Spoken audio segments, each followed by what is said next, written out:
انا واحده اكتشفت ان انتوا اصلا ما تعرفوش ان انا بصور. يعني اكتشفت ده مؤخرا، يعني ان انتوا تعرفوش ان انا اصلا مصوره.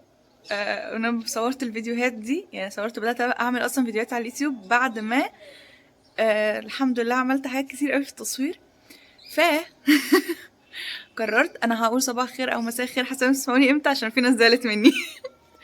فقررت النهارده اخدكم فلوج صغنن، ممكن يبقى اصلا ده اول فلوج انا اعمله اصلا بره، او اول فلوج اصلا اعمله تقريبا، غير الريلز اللي بعملها يعني على انستجرام. بس قررت اخدكم النهارده معايا يوم تصوير كامل، نشوف بقى انا بعمل ايه. بص الاوتفيت الجامد ده، والله ما بفهمش في الحاجات دي او ما بحبش البس، يعني بلبس حسب انا حابه ايه. بس النهارده شكلي عاجبني الصراحه يعني. يلا عشان احنا عندنا شغل كتير قوي. التبضع للتصوير، جبت الحاجات اللي انا محتاجاها ومحتاجه اصور فيها واستخدمها في التصوير. ده ورق كرافت، انا بحب استخدمه في التصوير قوي، بيدي افكت حلو قوي. وصلنا النهارده في تصوير اكل كتير. انا اصلا اللي ما يعرفش اصلا بصور اكل او اتخصصت في الاكل، بس يعني بقيت بصور اي حاجه عادي، بس يعني الاكل اكتر حاجه. ففي اكل النهارده كتير قوي. هنا بقى الحاجة بتاعتي كلها، السوفت بوكس والكاميرا والرنج والترايبود والحاجات دي كلها اللي بحطها عشان ابدا اصور. فدي كلها بدات اجهز فيها ان انا افتحها واحده واحده علشان تبقى منظمه. هنا الكرافت، الورق الكرافت اللي انا بحب احطه دايما عشان اصور عليه، بيدي افكت حلو قوي. هنا بقى كانت معاناتي في ان انا اقعد افتح الترايبود بتاع السوفت بوكس. بفتح الاول البتاع ده، وهنا اتخبطت. العاده يعني لازم يحصل اصابات. كنت بفتحه علشان بس احطه واثبته على الارض عشان ما يتهزش مني والاضاءه تبقى ثابته، ولازم الحته دي تبقى متاكده منها عشان اي هوا ما يطيرهوش او ما تخبطش فيه الجو ده، عشان انا دايما بتخبط واوقع الحاجه وكل الحاجات دي. هنا بقى دي الحاجه اللي بنحط فيها، مش عايزه اقول لكم مسميات اعقدكم اكتر يعني، بس دي حاجه بنحط فيها اللمض علشان تنور عشان موضوع التصوير ده. فهنا كنت بثبتها بس في الترايبود بتاعها، ودي بتعمل ضغط ببساطة يعني للإضاءة علشان تتركز في حتة واحدة، ويبقى الإضاءة مش عارفة الانعكاسات بقى بتاعتها وكل حاجة تبقى في نفس المكان. وبعدها بحط دي الحاجة دي زي عيدان كده بثبتها فيها علشان الموضوع يبقى أسهل. واعرف اثبتها كلهم، اثبتهم كلهم في بعض واقفلها ان هي تبقى محكمه، واعرف احط بعد كده اللمض. هنا بقى قعدت بقى، مش عشان بص اشتغلت كل الشغلانات، بشتغل كل الشغلانات في الموضوع ده. قعدت اظبط اللمض واركبهم. كان في لمبه كانت هتقع مني، وكنت هعمل حادثه جميله وهتتكسر والدنيا هتبوظ كالعاده يعني. بس الحمد لله ربنا ستر، الحمد لله الحمد لله. يعني ما حدش يتفرج عليا ابدا، احنا الكواليس بتاعه التصوير دي دايما بتبقى ضحك بسببي، يعني لازم اوقع حاجه، لازم اكسر حاجه. ف يعني الحمد لله ربنا ستر. هنا بقى ببدا الورقه دي او القماشه دي بتعمل سوفت للاضاءه، ان هي تبقى ما فيهاش حديه، عشان انا ببقى عايزه الاضاءه بتاعتي ناعمه، متبقاش فيها حديه كبيره. وهنا بقعد اوصلهم بالفيش، وابدا واحده واحده بقى اظبط الاضاءه بتاعتي على اللوكيشن اللي انا عاملاه علشان اشوف انا محتاجه ايه.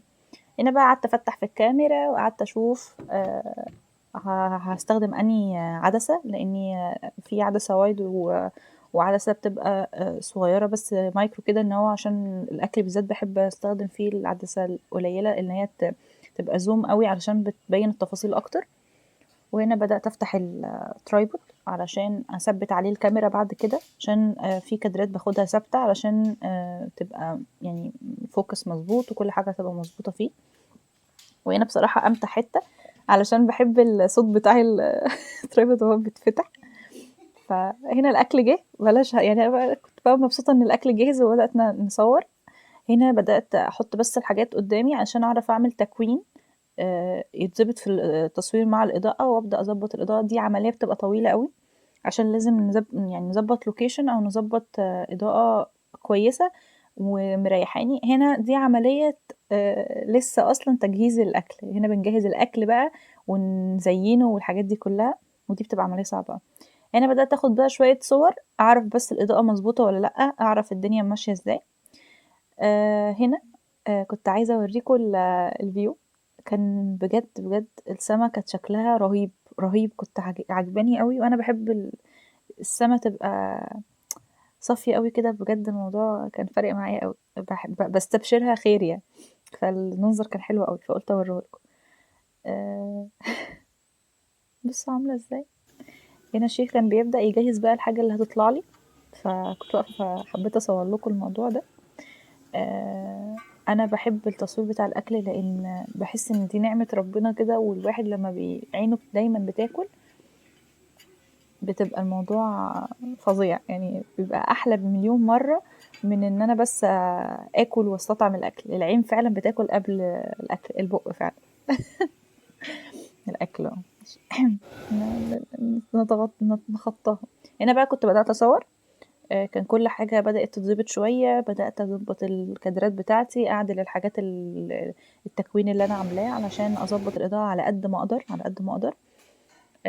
ودي بجد بتاخد وقت كتير قوي، عشان كده الموضوع بيبقى صعب. بما ان لسه في حاجات بتجهز وانا قاعده كده، حسيت او استشعرت يعني كرم ربنا في اوقات انا دايما ببقى مكتئبه فيها، ودايما ببقى مش قادره اشتغل ومش قادره اعمل اي حاجه ومش عايزه انزل ومش عايزه انزل من البيت اصلا، وبلاقيه بيكرمني فجاه من غير اي مقدمات، من غير ولمساني قوي، لان فعلا في كل فتره انا ببقى متضايقه فيها بلاقي ان ربنا دايما بيبقى في ظهري ودايما بيبقى معايا، وكرمه بيبقى على قد الفتره اللي انا فيها زي زفت، اللي انا فيها اصلا مش مبسوطه وحاسه ان انا مكتئبه وحاسه اني فاشله وما بشتغلش ومش شغاله على نفسي وحاجات كده، لان كل واحد شغفه بيقل دايما، مع ان انا مش مقتنعه بالشغف، بس يعني فجاه بتتقطع كل حاجه ان انت مش قادر تعمل حاجه.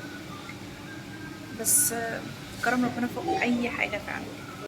في عروض بقى كتير لسندوتشات والحاجات كده، فبدأنا برضو نظبط الدنيا عشان الصورة تطلع بالحاجة اللي هم عايزينها بالظبط. وبالمناسبة ده أحلى محل أنا بحب أكل فيه كبدة بالردة، لأني بعشق الكبدة بالردة، بعشقها. هنا كان وقت الغروب، وهنا كنا خلاص بدأنا نفنش خلاص. ده أول ريل أو أول فلوج نعمله. عايزة يا ريت يبقى بسطكم وفرحكم. عايزاكم تكتبوا لي في الكومنتات لو عايزين نعمل فلوجات أكتر من كده. متنسوش تعملوا سبسكرايب.